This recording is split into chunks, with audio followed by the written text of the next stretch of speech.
نہ جانے کیوں میری آواز رنگ گئی اور کوثر نے ماحول کی پرواہ کیے بغیر، حالات کا اندازہ کیے بغیر اپنا سر میرے سینے سے لگا دیا۔ سرفراز، کیا چاہنا گناہ ہے؟ کیا تم اس تصور کو ذہن سے نہیں نکال سکتی؟ نہیں۔ کوثر، دیوانے مت بنو سرفراز، خبردار، جب میں نے تمہیں آئندہ کسی لڑکی کے ساتھ دیکھا اچھا نہیں ہوگا۔ تم سے تو میں کچھ نہیں کہوں گی، لیکن ان لوگوں کو ذلیل کر کے رکھ دوں گی، ایسا ذلیل کروں گی کہ یاد رکھیں گی۔ کوثر، اور سنو، میں نے تمہاری بہت بے عزتی کی ہے، میں ایک مشرقی لڑکی ہوں، اگر تم مجھے اس کی سزا دینا چاہو تو وہ اتنی سخت نہ ہوگی جتنی سخت سزا میں خود کو دے رہی ہوں۔ سنو سرفراز، میں مر جانا پسند کرتی، لیکن اپنے پسندیدہ ترین شخص کے سامنے یہ کہنا پسند نہ کرتی کہ سرفراز میں تمہیں چاہتی ہوں، پیار کرتی ہوں تم سے، تم میرے آئیڈیل ہو۔ اور سنو، یہ اعتماد اس منزل میں ہے کہ اگر میرے لیے کبھی کسی راستے کی ضرورت پڑی تو تم میرے رہبر ہوگے، میں آنکھیں بند کر کے اس راستے پر چل پڑوں گی۔ کوثر نے مجھے چھوڑا اور تیزی سے ایک طرف چل پڑی۔ میں اپنی جگہ ساکت و جامد کھڑا اسے دیکھتا رہا۔ کوثر نے مجھے شکست دے دی تھی، ذہن پر عجیب سے احساسات تھے۔ در حقیقت میں نے کوثر کو خود سے برگشتہ کرنے کے لیے میریسا کو گھانس ڈالی تھی، ورنہ وہ مجھے پسند نہیں تھی۔ بہرحال اب اس کی ضرورت نہیں تھی۔ میں اپنے کیبن میں لوٹا، رات کے کسی حصے میں مجھے نیند آ گئی۔ دوسرے دن حالات معمول پر تھے، لڑکیاں دھوپ میں ایک طرف کھڑی ہوئی، کوثر اور مریسا کسی بات پر ہنس رہی تھی۔ میں تیار ہو کر باہر نکلا، تب مجھے معلوم ہوا کہ جہاز بندرگاہ کے قریب پہنچ رہا ہے، گویا ہماری منزل آ گئی تھی۔ بہت سے سوالات میرے ذہن میں کلبلا رہے تھے، میں سفر کے پورے پروگرام سے آگاہ ہونا چاہتا تھا، لیکن بہرحال نواب صاحب نے مجھے بہت منہ لگا لیا تھا، لیکن میں حدود سے آگے نکلنا پسند نہیں کرتا تھا۔ جہاز بندرگاہ سے قریب ہوتا جا رہا تھا اور اس کے عملے کی بھاگ دوڑ جاری تھی۔ بہرحال وہ ڈیک سے جا لگا اور مسافروں کو اترنے کا بندوبست کیا جانے لگا۔ ارے بھائی سرفراز میاں، آؤ چلیں، کرنل کے دوست آ گئے ہیں۔ نواب صاحب قریب آ کر بولے، جی چلیے۔ میں جلدی سے آگے بڑھی، کوثر پیچھے پیچھے آ رہی۔ ایک خوبصورت سے ہوٹل میں ہم نے قیام کیا۔ ہوٹل میں کمروں کی پوری قطار حاصل کر لی گئی تھی، ہم سب کمروں میں مقیم ہو گئے۔ نواب صاحب نے خصوصی طور پر میرا کمرہ اپنے پاس رکھا تھا۔ میں حسب معمول اپنے کمرے میں تنہا تھا اور میرے بائیں جانب کرنل ڈکسن کا کمرہ تھا۔ کئی گھنٹوں تک ہم سب اپنے اپنے کمروں میں سفر کی تھکان دور کرتے رہے، کسی نے کسی سے ملنے کی ضرورت محسوس نہیں کی۔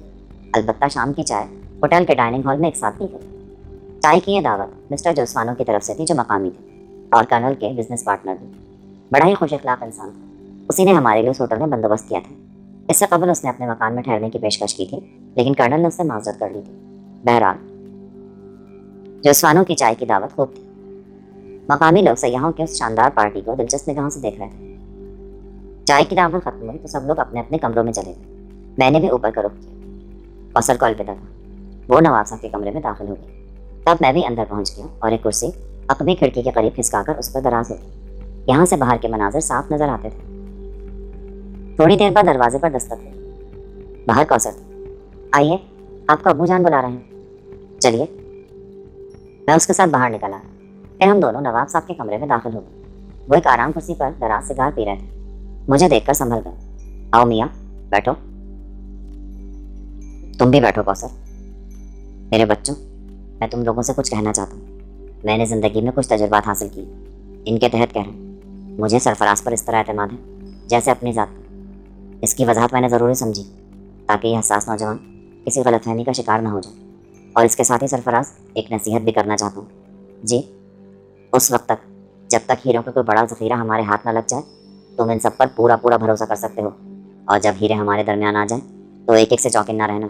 انسانی فطرت کا اندازہ تو تم اسی بات سے کر لو، میں ان کا دوست ہونے کا دعویٰ کرتا رہا ہوں۔ ممکن ہے ان میں سے کسی کے دل میں برائی نہ آئے، لیکن میں ان کے بارے میں برے سے برے انداز میں سوچ رہا ہوں۔ میں سمجھ رہا ہوں نواب صاحب، اس پوری مہم میں تمہارا کردار ایک انوکھا کردار رہے گا۔